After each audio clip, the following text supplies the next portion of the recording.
이 시간에는 조선의 고갱 또는 조선의 천재 화가라고 불렸던 이인성 작가에 대해 알아보겠습니다. 이인성은 1912년 대구에서 출생하였습니다. 집안이 가난하여 보통학교만을 졸업하여 정규 미술교육을 받지 못했습니다. 그러다 그의 재능을 알아본 한 일본인의 후원으로 일본으로 가서 그림을 공부하였는데요. 낮에는 크레용 만드는 회사에서 사원으로 일하면서 밤에 그림을 그리는 고된 생활을 이어갑니다.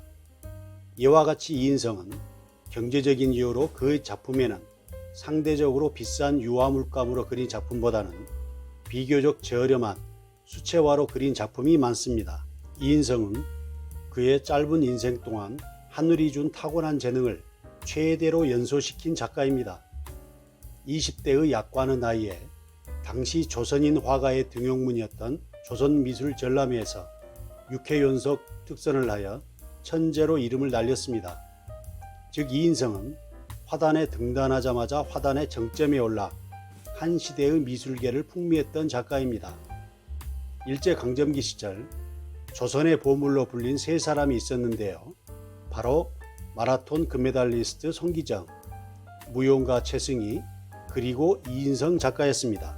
그러다 1950년 한국전쟁 당시 서울 수복 이후에 서울에서 술에 취해 귀가하던 이인성은 검문하던 경찰과 시비가 붙어 어이없는 총기 오발 사고로 사망하게 됩니다. 이인성의 작품 세계를 알아보겠습니다. 이인성의 작품에는 수채화가 많은데요. 그런데 수채화의 전형적인 밝은 느낌보다는 덧칠을 많이 하여 마치 유화 물감으로 그린 것 같은 느낌을 줍니다. 이인성만의 개성이 두드러지는 작품들은 향토적인 소재를 대상으로 이른바 향토색을 사용하여 제작한 작품들입니다. 이 작품들은 원초적인 생명성을 추구하고 있으며 민족의 삶의 현실을 상징적으로 보여주고 있기도 합니다.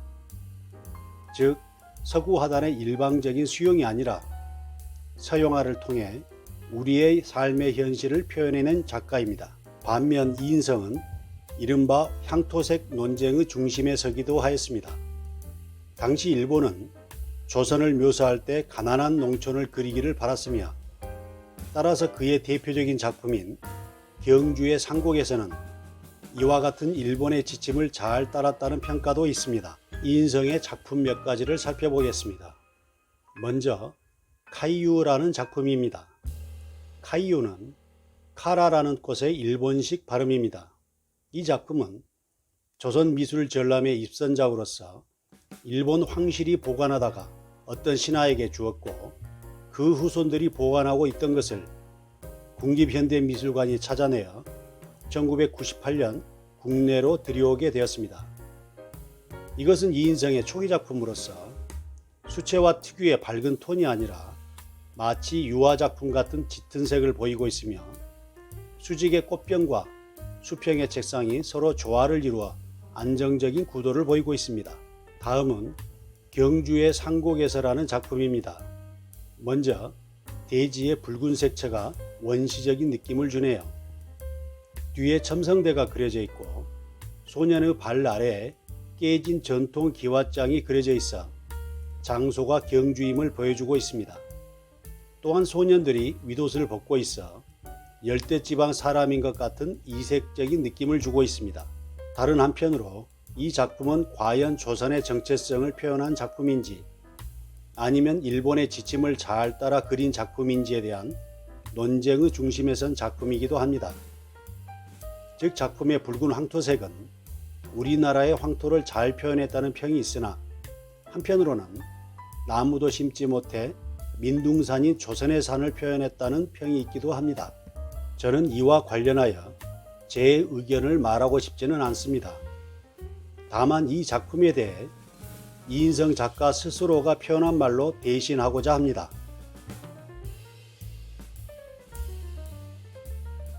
다음은 가을의 어느 날이라는 작품입니다.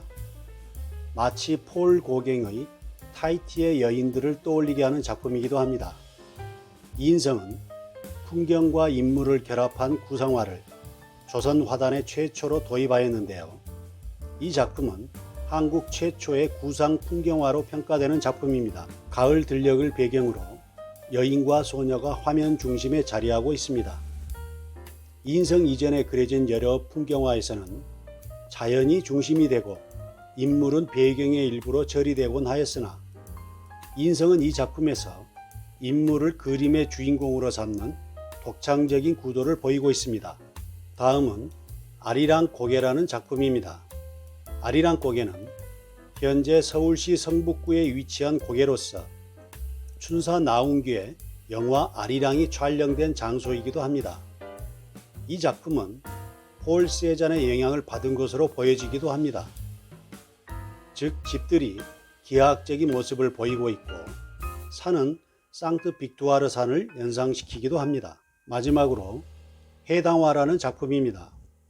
1944년 끝내 조국의 독립을 보지 못하고 눈을 감은 만해 한용우를 기리기 위해 이인성이 만해의 시 해당화에서 모티브를 따와 그린 작품인데요. 제목은 해당화인데 해당화보다는 소녀들이 작품의 중심에 있습니다.